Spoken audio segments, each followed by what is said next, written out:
Gospodaru moj, ne dopusti da me zavara uspjeh, niti poraz baci u očaj. Podsjećajem stalno na iskušenje koje prethodi uspjehu.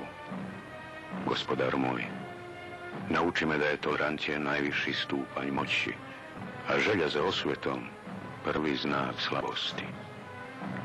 Gospodaru moj, ako mi uzmeš imetak, ostavi mi nadu.